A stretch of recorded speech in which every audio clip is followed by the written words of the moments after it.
absurda. Ahí va, jueves 1 de agosto, arranca agosto y con aumentos en nafta, gas, agua, celulares, prepagas, colegios privados, además de peajes y todo lo que luego se vea afectado en general por esos aumentos. Así que bienvenido con caña con ruda, todo lo que quiera, pim, pero aumentos por todas partes.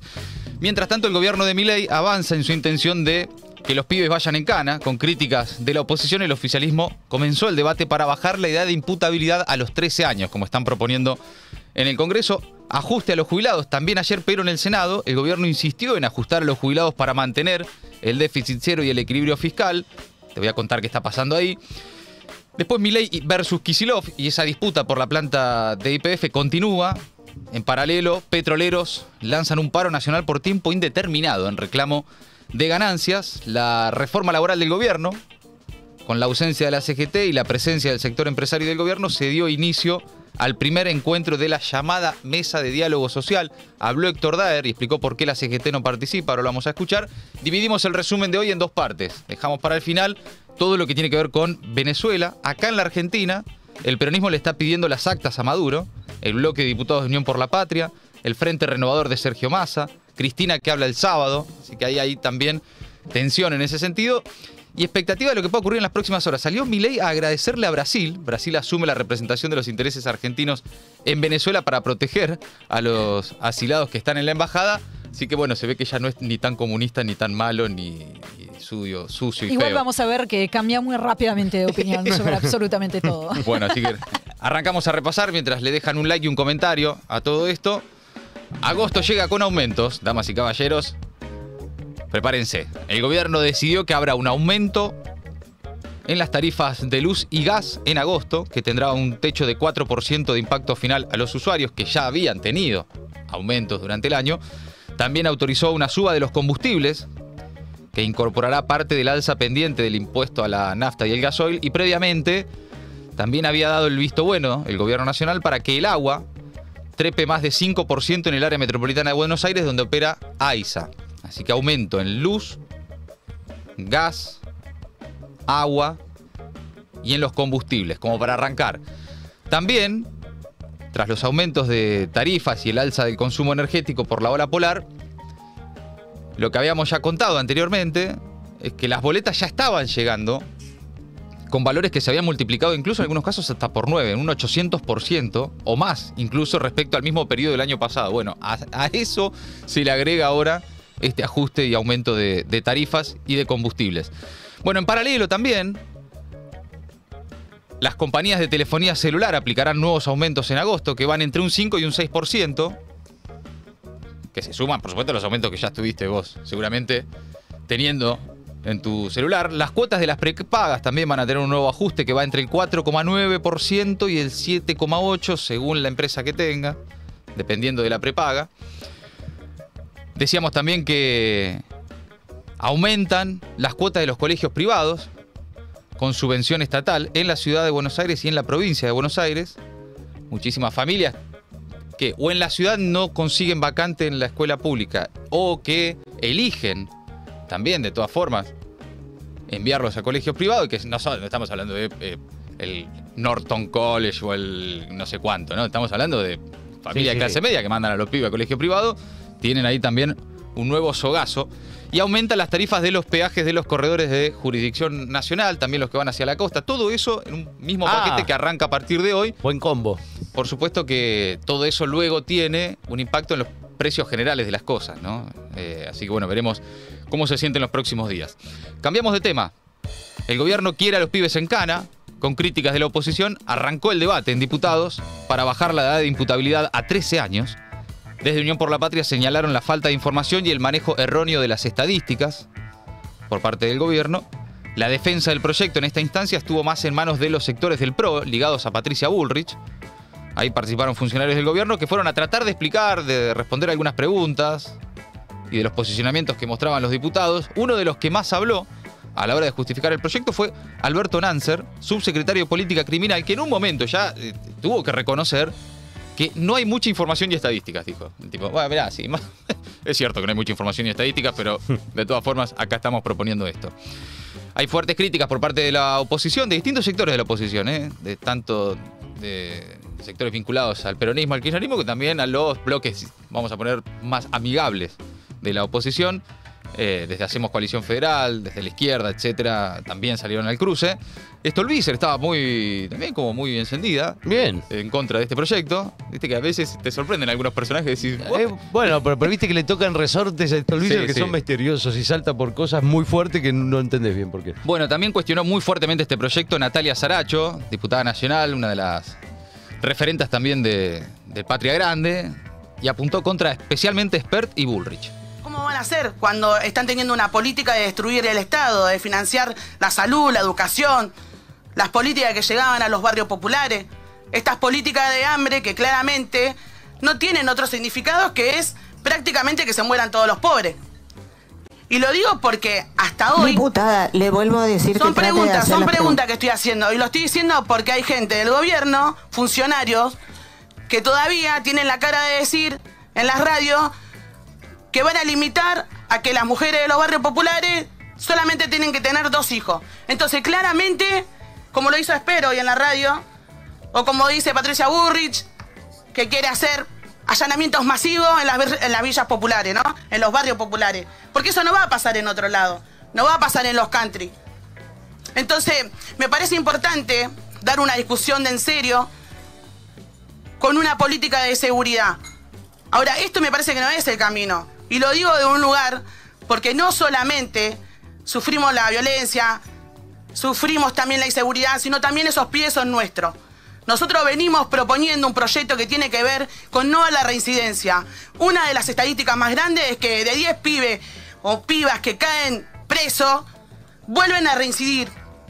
Porque no tienen una política integral que los vuelva a reinsertar en la sociedad.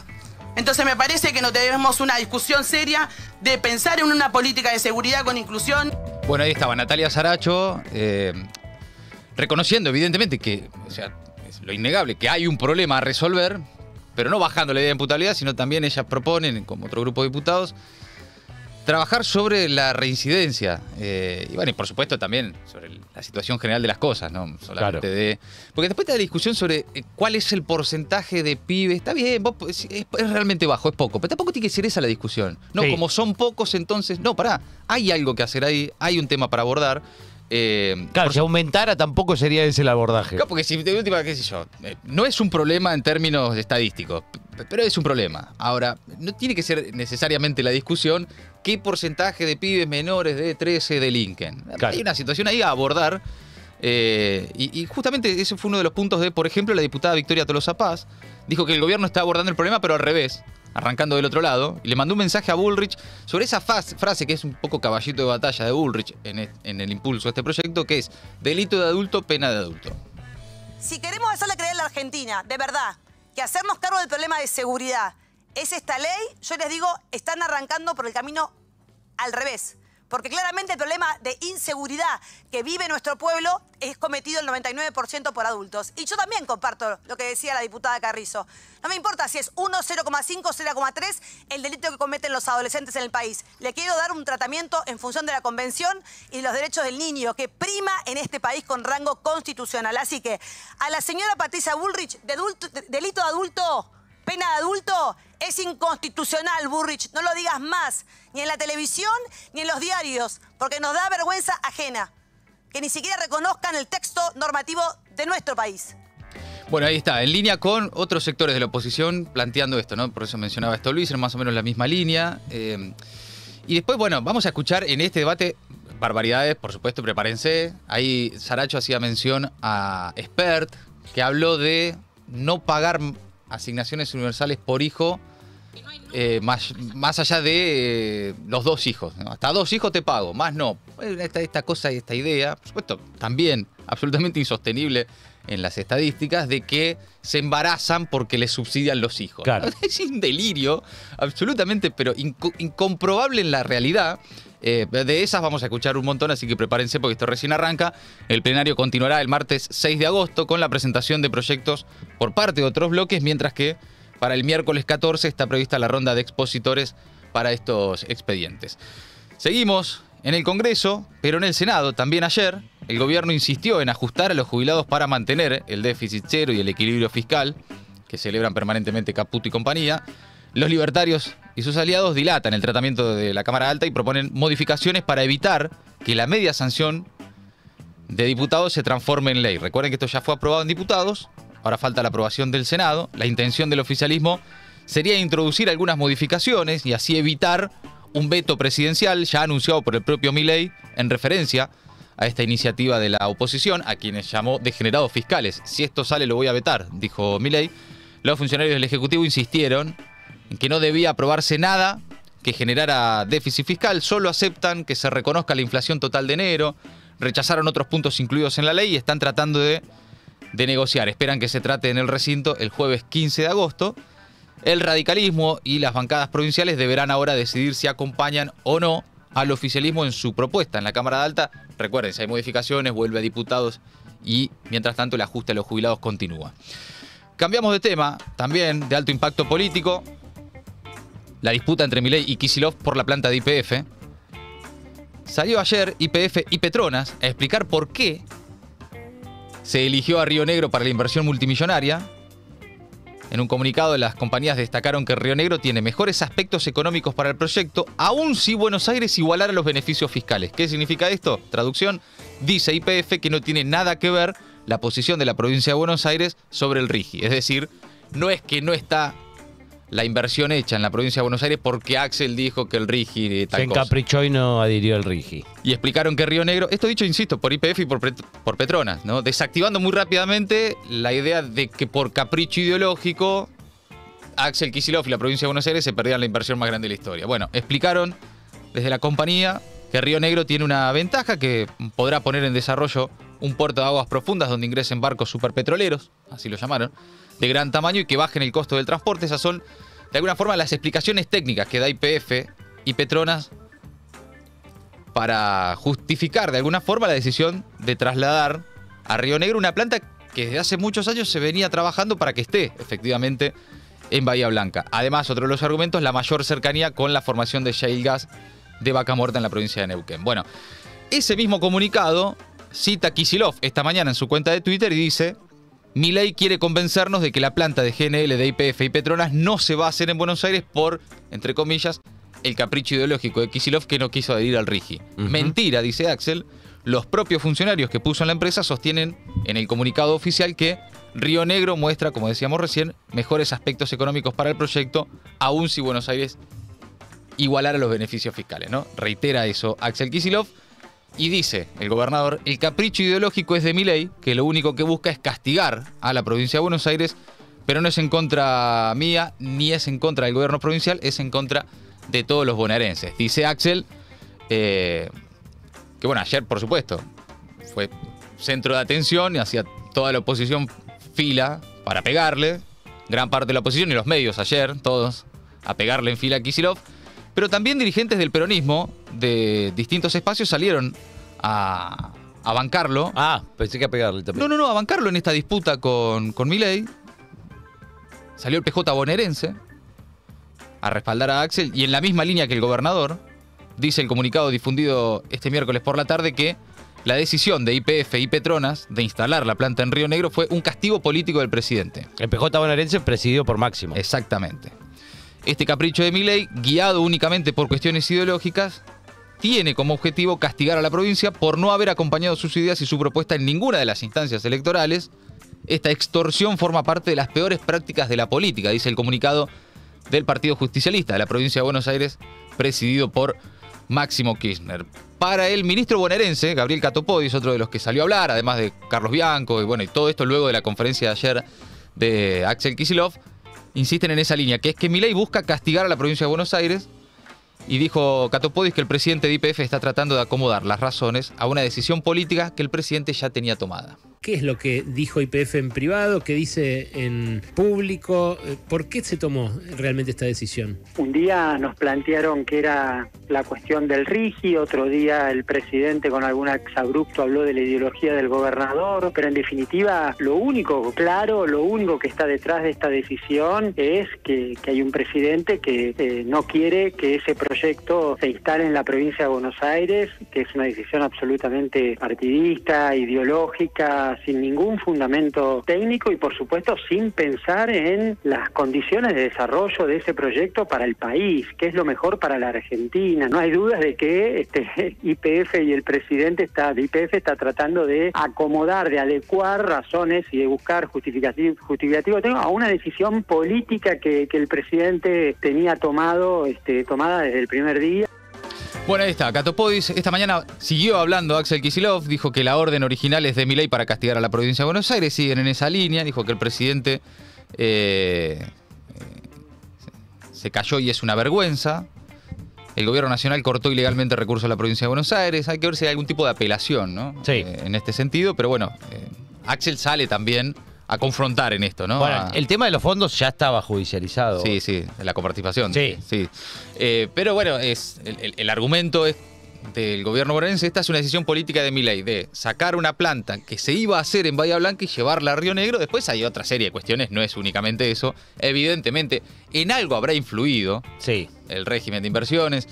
Hizo mucha rosca también el gobernador de Río Negro con todos los patagónicos para que eso sucediera, digamos. Hay también, otras variables también jugando, ¿no? Evidentemente también la YPF de Milei tenía muchas más ganas de dárselo a Río Negro que dárselo a la provincia de Buenos Aires. Sin duda. Recordemos que a cargo de la YPF de Milei está el que estaba a cargo de la petrolera de Techín. Claro. También hay una serie de intereses corporativos jugando, ¿no? En esto. Bueno, por otro lado, habló también el intendente de Bahía Blanca, Federico Susbieles, criticó la decisión de YPF y dijo que el municipio venía trabajando hace 10 años en que se construyera ahí la planta de GNL y apuntó a que esto se parece mucho a una decisión de un sistema de casta, ¿no? La idea de lo pongo donde yo quiero según mis intereses y según mis afinidades. El tiempo dirá si esto es solo un daño a Bahía Blanca o para todos los argentinos, dijo el intendente bahiense. Y tiene previsto Milei viajar a Neuquén. El portal Ecojournal informa que Milei viajará en agosto a Neuquén para visitar por primera vez Vaca Muerta, la gran apuesta que tiene la industria energética a nivel país. El presidente visitará junto al CEO y presidente de YPF, Horacio Marín, el ex Techín, el área de Loma Campana, el bloque insignia que posee la petrolera bajo control estatal en Vaca Muerta. Se trata de uno de los principales campos de shale oil del país. Además, en su visita estará junto a la primera línea de la industria hidrocarburífera. Los Bulgeroni, todos los muchachotes así, esos que se les viene una interesante para los próximos años. No, te quería hacer una pregunta, Mati. Porque la ley original que iba a hacer que Petronas vaya a Bahía Blanca era la ley de GNL. Sí. Que ellos se sancionaron. ¿Tuvo oportunidad el Frente de Todos / Unión por la Patria de haberlo sancionado durante su gobierno, eso? Y viste que todo lo que no sucedió durante el gobierno de Frente de Todos, no sabés si se adjudica a la falta de voluntad o a la falta de acuerdos. Claro. ¿Te acordás que era una interna permanente? Sí, por eso. Pero sí, en el caso de Petronas hubo una especie de RIGI específicamente para Petronas, para ese tipo de inversiones, durante el gobierno de Alberto Fernández. El cuestionamiento en este caso al RIGI de Milei era que eso lo habría... Sí, a cualquiera... Y en perjuicio de la Argentina, claro. ¿no? Para favorecer más a las empresas que al Estado y en definitiva a los argentinos, ¿no? Sí. Bueno, atención porque lo pueden recibir también los petroleros en el sur, a Milei cuando vaya, con algunos reclamos. Hoy los petroleros lanzaron un paro nacional por tiempo indeterminado. La Federación Argentina Sindical del Petróleo, Gas y Biocombustibles anunció un paro general a partir de este jueves por tiempo indefinido. Explicaron que la provisión de combustible va a presentar algunos inconvenientes, tanto para todas las estaciones de servicio como para aeropuertos, afectando hoy especialmente vuelos en Aeroparque y Ezeiza. Advierten que la restitución del impuesto a las ganancias a los trabajadores es un avasallamiento a los petroleros perjudicados directamente. Explican que esto alcanza a 6.000 trabajadores bajo convenio de refinerías, que también incluye a trabajadores de las terminales de combustibles de los aeropuertos y también a los que se encargan de las exportaciones de petróleo de Vaca Muerta en Puerto Rosales. Así que también le crece la conflictividad sindical a Milei, ahí donde él y los empresarios del sector y un poco también la Argentina deposita todas sus expectativas. Pasamos, y tiene que ver con esto, a la reforma laboral del gobierno, que avanza por estas horas, o así intenta al menos. Con la ausencia de la CGT y la presencia del sector empresario del gobierno, se dio inicio al primer encuentro de la denominada Mesa de Diálogo Social. De esa reunión participaron la ministra de Capital Humano y Contención Emocional del presidente, Sandra Petovelo, el ministro de Desregulación y Transformación del Estado, el Transformer, Federico Sturzenegger, el titular del Banco Central, Santiago Bausili, y el secretario de Trabajo, Julio Cordero, también exfuncionario de Techint. Sí. Julio Lobo con Pierre del Cordero. Exactamente. Héctor Daer habló ayer, estuvo con Romina Manga en el Radio Con Vos, el secretario general de la CGT, sobre el diálogo social que impulsó el gobierno y por qué la CGT rechazó participar. Sensuar por parte del gobierno y que ustedes dicen, no, si no me levantan el coso y no discutimos el aumento del... Está clarísimo. Ahora, Romina, lo que quieren es que nos sentemos a convalidar los términos de pérdida de derechos que estaban escritos en el capítulo 4 del DNU. Entonces, no es que no queremos... Si vos me decís, se juntaron con el grupo de los 6. El grupo de los 6, ¿fue esto un cambio, ponele, el que se te ocurra? En 2 años incorporamos 500.000 personas al mercado formal de trabajo. ¿Alguien lo dijo eso? ¿Vos escuchás que se hable de producción? ¿Vos escuchás? No se debate el tema que hicieron con los jubilados. Bueno, todas las centrales sindicales en este contexto estarán el 7 de agosto en San Cayetano. Habrá misa y marcha. En una Argentina donde 7 de cada 10 pibes y pibas están en la pobreza, este 7 de agosto diferentes organizaciones sindicales, sociales, religiosas y de derechos humanos nos movilizaremos para visibilizar la grave situación de emergencia alimentaria, social y laboral, dice el comunicado que lleva la firma de todas las centrales sindicales que se van a movilizar el día de San Cayetano, en la jornada que cada año protagonizan las organizaciones sociales. Ese comunicado, paz, pan, tierra, techo y trabajo, con una misa a las 8 de la mañana y un acto en Plaza de Mayo a las 13 horas, es firmado por la UTEP, la Unión Trabajadora de la Economía Popular, la CGT, las 2 CTA y la Mesa de Organismos de Derechos Humanos, así que me parece que eso va a ser enorme, va a ser importante, arranca bien temprano, misa, movilización, peregrinación y luego acto al mediodía en Plaza de Mayo, seguramente con mucha gente. Cambiamos de tema, atención con esto, y las visitas libertarias a genocidas. Otra diputada de la Libertad Avanza justificó su visita a los represores porque nació en 1993 y no tiene idea quiénes eran. Se trata de Lourdes Arrieta, tiene 31 años, es mendocina, más recordado por muchos como la del patito en la cabeza, que generó mucha indignación en redes sociales. Bueno, esto fue, escuchen lo que dice, en diálogo con MDZ Radio.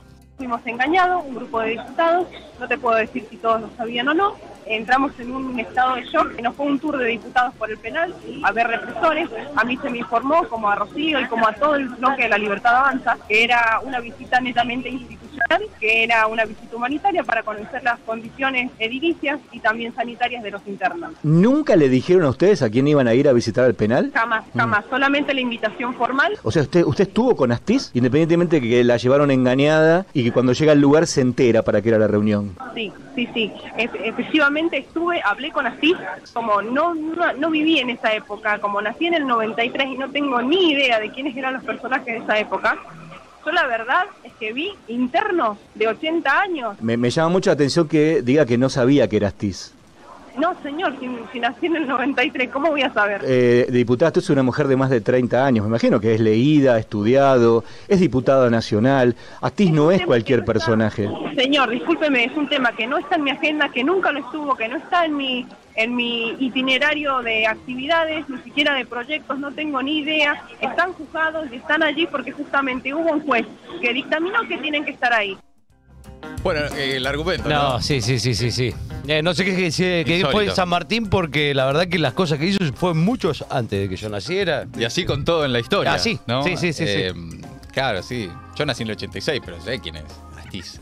Y aparte todos los autores que cita Milei, Rothbard, Weinheisen, sí. No sé qué, todos están fallecidos ya. No, pero además es increíble lo que está sucediendo en torno a esas visitas. Es un partido negacionista. Sí, claro. Y además dicen, sí, estuve ahí, charlé con Astiz. Pero bueno, yo no sabía quién era. No, es increíble. Sin acto seguido decir, me arrepiento. Sí, no sabía quién era, luego me enteré, está mal. Ok, ni siquiera, ¿no? Al margen de que, por supuesto, es un argumento y una justificación para desentenderse de la situación, para no tener problemas luego en la Cámara, seguramente. Están como tratando de ensayar una excusa. Más allá de si le crees o no a la diputada de 31 años, de que sabe o no sabe quién es Astiz y todos los que estaban ahí, yo quisiera decir también, de todas formas, que es probable que mucha gente de esa edad no necesariamente sepa con certidumbre quién es quién es Astiz, quién fue cada uno. Esto es evidente que sucede, es cuestión de charlar con varios de esos chicos. Y en otro sentido, se ha hablado mucho del adoctrinamiento, ¿no? Cultural, educativo, ¿no? Y la verdad que si una persona de 31 años no sabe quién es Astiz, tanto adoctrinamiento no hubo en los últimos años. O por lo menos no funcionó. No estaríamos logrando el objetivo. Claramente. Mami, lo peor, a mí una cosa que me llama la atención, que encima de todo esto quede metido en la interna de Juntos por el Cambio. Ayer se circuló mucho un recorte de Trebuch, hablando de esta visita y que era una vergüenza y qué sé yo. Y lo que dijo Trebuch, que me parece que es parte de esa interna, dice: Villarroel tiene que dar explicaciones por eso. Claro. Cuando lo organizó Martín Menem, hasta que yo sabía. O por lo menos autorizó. De hecho, mirá, la semana pasada, en una entrevista televisiva, en el programa Jaque Mate, que se emite por un canal de Santa Fe, la diputada santafesina Rocío Bonacci, dio argumentos muy similares a los de Arrieta. Dijo que fue engañada y que se enteró en la combi yendo, que después no participó de la reunión ni de la foto, y que confió porque el presidente de la Cámara Baja, Martín Menem, y la secretaria general de la Presidencia, Karina Milei, estaban al tanto. Escuchá. Recibí una invitación por parte de un colega y de hecho confié, que creo que ese fue mi mayor error, confiar en un colega de bloque, que parece absurdo decirlo, exactamente, primero porque era una visita con un buen objetivo de fondo, y un principio, y segundo porque aparentemente tenía el ok de Martín Menem y de Casa Rosada de que esa visita estaba ok. Quiero decir, todo lo que se pone en el grupo nuestro, que nosotros compartimos de legisladores, es oficial, o sea, todas las invitaciones son oficiales. Bueno, entonces, también está, alguien va a tener que dar explicaciones. Ella en su momento sí marcó alguna distancia, dijo que no apoyaba a los genocidas, etcétera, lo que me lleva otra vez al mismo lugar. ¿Cómo es que uno integra un partido que reivindica la dictadura y es públicamente negacionista, si no comulga con ideas que son tan centrales, ¿no? Además de las cositas demenciales que se cuelan en el medio, hay una diputada que estaba diciendo que Karina Milei revisa el chat de los diputados. Lo que siga este chat está aprobado por la Rosada, que es Karina. Bueno, la visita al penal de Seiza fue organizada por el diputado Beltrán Benedit, que todavía no habló. Tendrá que dar explicaciones en algún momento. Se trató de un viaje oficial, ya que el grupo de diputados se trasladaron en una camioneta a la Cámara de Diputados y, como dice una de las diputadas participantes, estaban al tanto Menem y Karina Milei, ¿ok? Bueno, Menem se resiste a sancionar la visita de represores. Cuenta Mauricio Caminos en una nota en el diario AR que este martes por la noche hubo un intento claro de la cúpula de la Libertad Avanza para dar vuelta de página en una reunión de bloque que hubo en el Salón Blanco de la Cámara Baja. Sin embargo, las réplicas no se detienen. Cuenta también Mauricio que un detalle se coló en las últimas horas de cómo puede llegar a profundizarse la interna en el bloque libertario por este tema, que es que la oficialista Marcela Pagano, un poco alejada de todas formas ya del bloque, está organizando un acto en desagravio a la memoria de las monjas francesas Alice Dumont y Léonie Duquet, secuestradas por Astiz en 1977. Si esto sucede, es como que se profundiza aún más las diferencias internas dentro de un bloque que ya de por sí tiene sus dificultades por la cantidad que son, ¿no? Bueno, la discusión va a continuar en la sesión del próximo miércoles. Hay que prestar atención. Próximo miércoles, ese día, hay sesión. Unión por la Patria podría pedir que se trate un proyecto de resolución para sancionar a quienes visitaron a los condenados por delitos de lesa humanidad y ver qué sucede con el resto de la oposición. Seguimos, cambiamos de tema. El ciberpatrullaje de la libertad. Salió Amnistía Internacional Argentina a cuestionar con dureza al presidente Milei al afirmar que promete un país más libre, pero que su discurso no se corresponde con la práctica, y criticó al gobierno tras conocerse una denuncia a la Secretaría de Cultura por, no sé si lo habrán leído o lo habrán escuchado en los últimos días, prohibir la promoción de películas con contenidos feministas y diversidades sexuales, o, justamente, con consignas relacionadas al proceso de memoria verde de justicia, la última dictadura militar. Ah, mira qué casualidad. Incluso pide expresamente que no incluyan menciones a Lali Espósito. O sea, ya es acá más específico. Está rara la libertad, dice Amnistía. El presidente promete un país más libre, pero su discurso no se corresponde con la práctica. En los últimos días se hizo pública esta denuncia que mencionábamos. que critiquen contenidos feministas, LGBT+, que critiquen a la dictadura y que incluyan a Lali Espósito, publicó Amnistía Internacional Argentina en su cuenta de Twitter. Sí. Que ponga todo en el mismo nivel. Digo, no, pero es que fíjate las preocupaciones de gobierno. Censuran de todo, incluso a Lali. Sí, no. La verdad que es gracioso un poco, pero también es McCarthy, es la lista de actores prohibidos de McCarthy. Después son los republicanos que se escandalizan por procesos autoritarios en otras partes del mundo, ¿no? Bueno, el CELS también salió a advertir que la creación, por otro lado, de la unidad de inteligencia artificial aplicada a la seguridad, así se llama, anunciado por Bullrich en los últimos días, representa un grave riesgo para la privacidad y la libertad de expresión, someterá a las personas a métodos de análisis predictivos cuyo alcance y funcionamiento desconocemos, y agrega el CELS que esta decisión del gobierno se da, además, mientras aumenta en 100.000 millones de pesos los fondos reservados de la CIDE y hace ciberpatrullaje sin ningún control. Ya tuvimos casos de tuiteros detenidos y allanamientos irregulares por posteos en redes sociales. Advierte también el CELS sobre esto que se conoció la semana pasada, que Patricia Bullrich dice al menos, hay que ver si tienen los recursos para hacerlo y si efectivamente logra hacerlo, que va a utilizar inteligencia artificial para patrullar las redes. Sí. ¿Qué significa eso, no? Sí, ¿qué busca en ese patrullaje también, no? ¿Qué busca? ¿Qué información recolecta? ¿Qué sucede con esa información que recolectan? Bueno, la directora de la Fundación Vía Libre, Beatriz Busaniche, referente en el tema, dijo esta mañana acá en RE que la utilización de la inteligencia artificial en esta supuesta prevención de delitos es hacer inteligencia sobre la población y que eso está estrictamente prohibido. La ley de inteligencia vigente establece que no se puede hacer inteligencia sobre la ciudadanía por ninguna razón, ni por razones de afiliación política, ni por razones de pertenencia a grupos sindicales, a movimientos sociales. Eso está taxativamente prohibido en la ley de inteligencia. Y por más que la ministra Bullrich disfrace esto de ciberpatrullaje y pretendan homologarlo al patrullaje que hacen las policías en el territorio, esto no tiene nada que ver con eso. Esto es simplemente inteligencia sobre las personas.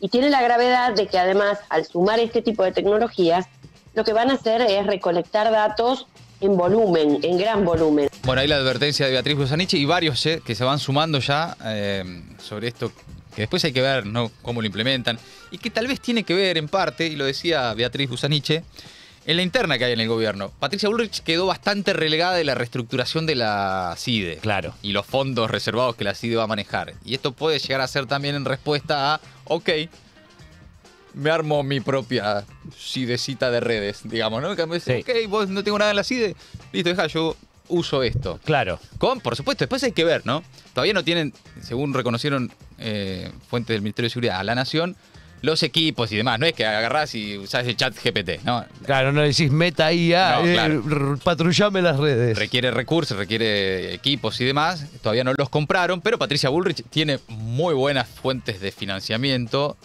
y de compraventa de todo lo que tiene que ver con equipos de seguridad, así que posiblemente lo logre y veremos qué sucede con eso. Hablando de toda esta cuestión, habló Santiago Caputo. En realidad, ¿qué dijo Santi? Sin voz ni video, no es que habló, por lo menos sí habló con un periodista, con Manu Jove, para TN, uno de los principales integrantes de la mesa chica del presidente, habló por primera vez, salvo que cuentes sus supuestas cuentas de Twitter, esta vendría a ser la primera vez que habla como Santiago Caputo. Niega haber tenido un rol formal en la reestructuración de la CIDE, dijo que siempre hay que hacer lo contrario al kirchnerismo, como regla básica y general, así gobierna. Y también sigue ahí jugando al misterio, no dice mucho, pero salió a respaldar fuertemente a Macri justo antes del acto donde se espera una suerte de relanzamiento del PRO, elogiando mucho ahí al expresidente. Se suponía que ahí había una disputa. Bueno, Santiago Caputo dice, no, me llevo bárbaro, está todo bien y qué sé yo. Cuenta Manu Jove también que durante la noche del martes Macri visitó a Milei en la Quinta de Olivos. Sí. Primer cara a cara después de meses sin verse, que habían recuperado el diálogo en las últimas semanas y que el fundador del PRO dice, le anticipó algunos de los puntos que va a destacar en su discurso. Hoy vuelve Macri con un acto en la boca y posiblemente le haya pedido algo también, ¿no? Macri siempre se reúne y pide cosas. Hay algunas notas publicadas por estas horas de cosas que podría haber pedido Macri a cambio. Sí, falopita dando vueltas hay. Hay un montón. Hay un montón. Para todos los de jueces, cortes, supremas, conte grandes y demás, ¿no? Sí. Bueno, en fin. Cambiamos de tema y ya nos vamos acercando a lo que pasa en Venezuela. Motosierra a la ciencia, lo contó Gaby esta semana. Hubo ayer una protesta frente al ex Ministerio de Ciencia. Hay 955 investigadores que se quedan sin beca. Desde que asumió Milei, el CONICET perdió 1.600 trabajadores. Denuncian que ya hay científicos que se están yendo al exterior. Sus salarios cayeron 26% en los últimos 7 meses. En los 7 meses del gobierno de la Libertad Avanza. Los trabajadores y trabajadoras del CONICET realizaron este miércoles esa jornada especial de protesta ante la situación de crisis presupuestaria en el organismo, que incluye entonces casi 1.000 científicos y científicas que a partir de agosto, a partir de hoy, pierden sus becas. La jornada nacional incluyó también actividades en todo el país y tuvo su epicentro en el Polo Científico Tecnológico del ex Ministerio de Ciencia, ahí en el barrio porteño de Palermo. Y ahora sí, nos vamos metiendo en Venezuela y el peronismo, que en las últimas horas salió un poco en la línea Brasil, México, Colombia, ¿no? El bloque de diputados nacionales de Unión por la Patria consideró imprescindible la publicación de las actas de las elecciones en Venezuela.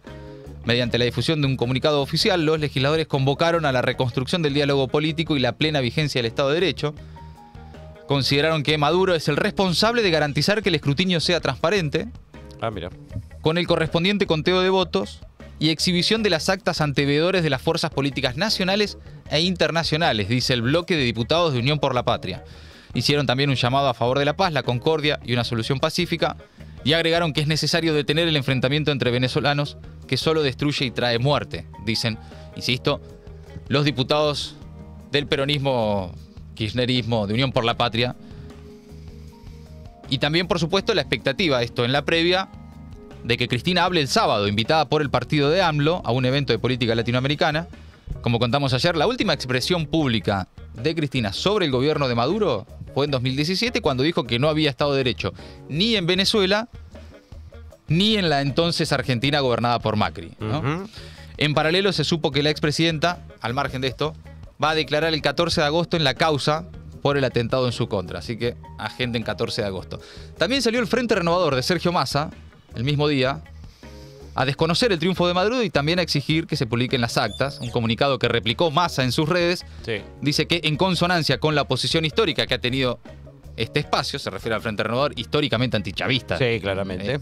Instamos al gobierno de Venezuela a que haga públicas de inmediato las actas detalladas de la votación en la que de manera irregular y sin mostrar ninguna evidencia que lo respaldara se anunció el triunfo de Nicolás Maduro como presidente, dice el Frente Renovador, y la réplica de Sergio Massa, que dice también que es imperativo que el pueblo venezolano tenga acceso a una verificación clara y precisa de los resultados electorales. Como pocas veces estoy viendo coincidir a todos los sectores del peronismo, al menos en las últimas horas, con un posicionamiento de un tema tan sensible, que es elecciones en Venezuela. Y lo que pasa es que les hizo con el soldado de Perón, les hizo el abrazo del oso. El abrazo del oso y salieron a despegarse todos, ¿no? También habló Alberto Fernández, explicó ayer cómo fue que lo llamaron desde el gobierno venezolano para decirle, che, mira, la verdad que preferimos que no vengas. En casa. Lo contó Desarma la ayer valija. En el Destape Radio. Me dijeron, no, porque tú has dicho que te has sumado a las cosas que dice Lula. Y yo me quedé, ¿qué dijo Lula? No, vos como Lula decís que si Maduro pierde tiene que aceptar la derrota. Le dije, mira, la verdad es que hice un reportaje de 1 hora. La última pregunta que me hicieron es, ¿viste lo que dijo Lula? Lula dijo tal cosa, ¿qué pensás? Y yo la verdad es que no encuentro ninguna otra respuesta a decir, bueno, si el que gana, gana, el que pierde, pierde, es una democracia. Bueno, no, lo que pasa es que Lula y Petro se han... Y entonces me empezaron a dar toda una explicación que para mí fue insólita. Bueno, ahí estaba Alberto explicando cómo fue ese diálogo cuando le dijeron, che, no vengas. Desinvitado. Desinvitado. Bueno, en paralelo, atención, novedades de las últimas horas. Brasil asumió la representación de los intereses argentinos en Venezuela y va a proteger a los asilados que están en la embajada argentina. Porque no Venezuela. son rencorosos. A pesar de todo lo que Milei ha dicho respecto de Lula, están asumiendo más en serio una responsabilidad que alguien tenía que asumir y está bien que así suceda. Bueno, fíjate vos, salió Milei hace instantes a agradecerle a Brasil. El gobierno de Milei, recordemos, desconoció el triunfo de Maduro, está en la embajada argentina en Venezuela resguardando a 6 dirigentes de la oposición. Sí. Maduro le dijo, tienen 72 horas para irse. Y entonces Brasil se hace cargo de la embajada argentina en Venezuela. El Brasil de Lula, el comunista, el asesino, el etcétera, etcétera. Bueno, agradecimiento a Brasil. Agradezco enormemente la disposición de Brasil a hacerse cargo de la custodia de la Embajada Argentina en Venezuela, dice Milei. También agradecemos la representación momentánea de los intereses de la República Argentina y sus ciudadanos allí. Maravilloso momento, perdón. Es extraordinario esto. Es un giro guionístico fantástico. Dice Milei, hoy el personal diplomático argentino tuvo que abandonar Venezuela como represalia del dictador Maduro por la condena que hicimos del fraude que perpetraron el domingo último. No tengo dudas que pronto reabriremos nuestra embajada en Venezuela libre y democrática. Los lazos de amistad que unen a Argentina con Brasil son muy fuertes e históricos. Sí. Sí, la verdad que sí. Sí. Habría que cuidarlos un poco más. Bueno, un poco, por ahí menos historia. Hace media hora que ya Claro. otra cosa. Bueno, los lazos son fuertes, no tan históricos, ¿no? Claro. Tal vez. Porque corte A... media hora antes, 10 horas antes, Ori había dicho otra cosa sobre... Ni siquiera minutos antes. Okay, la bronca de Milei. ¿Por qué la bronca? La OEA quiso avanzar en una resolución para exigir a Venezuela publicar las actas, pero la organización con sede en Estados Unidos no logró su aprobación por la abstención de Brasil y Colombia y la ausencia de México. Entre varias otras abstenciones, fueron 11 en total, y varias otras ausencias, fueron 5 en total. Los presidentes Lula, Petro, AMLO fueron señalados como cómplices de la dictadura en un mensaje que Milei retuiteó en su cuenta junto con el comentario siguiente. Otra vez Iván. El tuit que comparte pone claramente las fotos, ¿no?, de los tres mandatarios. Algunos imbéciles. Bueno, ahí, corte A, corte B. Algunos imbéciles. El imbécil que ahora te cuida la embajada. Pero amigazo, un imbécil, pero un amigazo.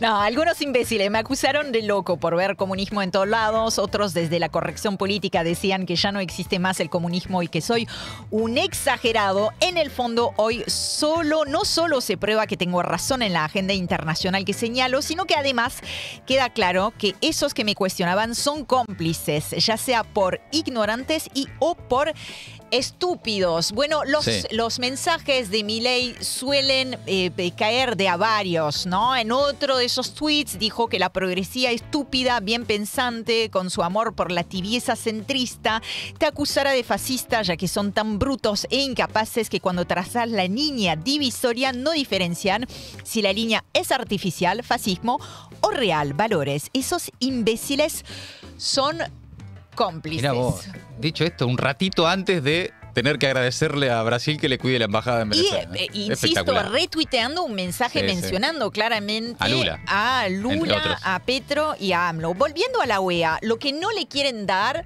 esos tres presidentes justamente latinoamericanos y otros, lo que no le quieren dar es letra a un organismo injerencista como es la OEA, que ha perdido todo crédito después de su participación activa en el golpe de Estado en Bolivia contra el gobierno de Evo Morales, y que tiene todavía a Luis Almagro a su cabeza. Luis Almagro, que anunció que solicitará a la Corte Penal Internacional que ordene el arresto de Nicolás Maduro. O sea, Lula, Petro, AMLO vienen pidiendo las actas, lo están haciendo de forma muy clara, muy patente, pero al mismo tiempo le están dejando margen a Maduro. No quieren, la sensación es que no quieren dejarlo sin opciones. Claro. Y por varios motivos. No sé si está tan bueno acorralar y dejar sin salida a quien está presidiendo en este momento Venezuela.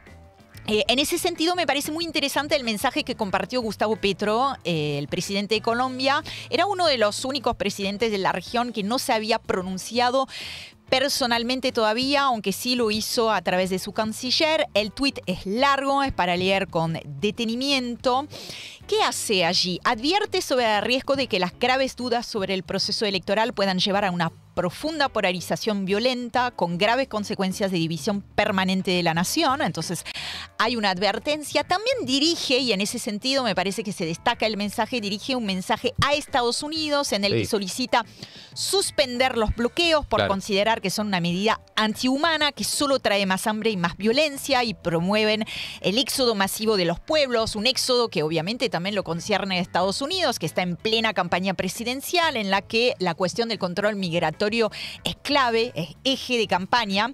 Y tercer punto, que me parece el más interesante de todos, ojo con esto, incluye ese mensaje una propuesta de acuerdo entre la oposición y el oficialismo, que permita, según dice, a respeto máximo a la fuerza que haya perdido las elecciones. Esto es una apertura que hasta ahora no se había manifestado en ninguno de los mensajes. En línea con eso, la Cancillería colombiana informó que en las últimas horas ha mantenido diálogo permanente con los gobiernos de Brasil y México para crear condiciones necesarias, me parece que esta es la noticia, crear condiciones necesarias y buscar un acuerdo por la convivencia y la paz política. Acá lo que está diciendo Petro es: va a pasar lo que tenga que pasar, tenemos que encontrar una salida. Lo dice tanto para la oposición como para el oficialismo y para Nicolás Maduro.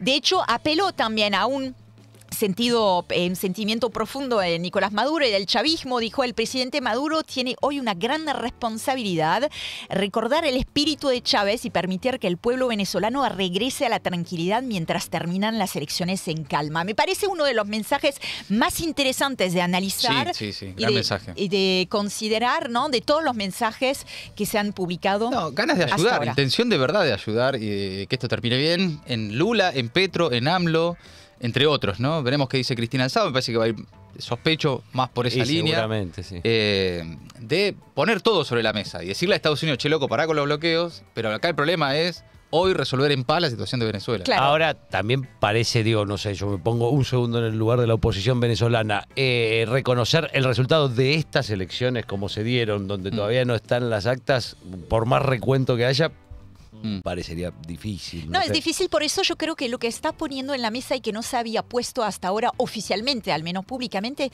es una negociación. Claro. Acá lo que está diciendo es: vamos a negociar, porque hay dos bandos, cada uno está... Sí, y pone la historia de Colombia también. Dice: mirá, nosotros de esto sabemos, ¿no? De hecho, de mesas de paz, sabemos años de esto. Podemos aportar lo mismo, etcétera, ¿no? Exacto, y de hecho hace referencia a eso porque Venezuela ha participado en los diálogos de paz que llevaron a los acuerdos con la FARC, ¿no? Y también con otros grupos guerrilleros. Entonces, deseando que las elecciones puedan terminar en calma. Me parece que calma es la palabra clave y en ese sentido la ONG venezolana Foro Penal reporta 429 personas detenidas, al menos 11 personas fallecidas en el marco de las protestas. Por su parte, la misión independiente de las Naciones Unidas alertó ayer en un comunicado sobre violaciones de derechos humanos en el contexto postelectoral.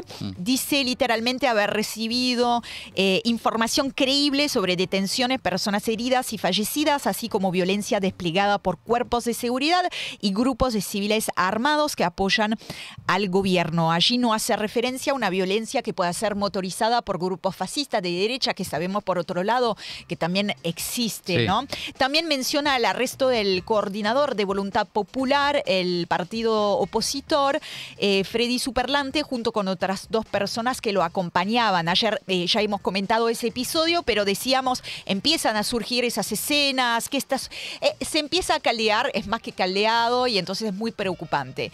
Por otro lado, Maduro solicitó a la Sala Electoral del Tribunal Supremo de Justicia que realice, y esa es la puerta que él quiere abrir, una auditoría de las elecciones presidenciales y pidió que aclare todo lo que haya que aclarar.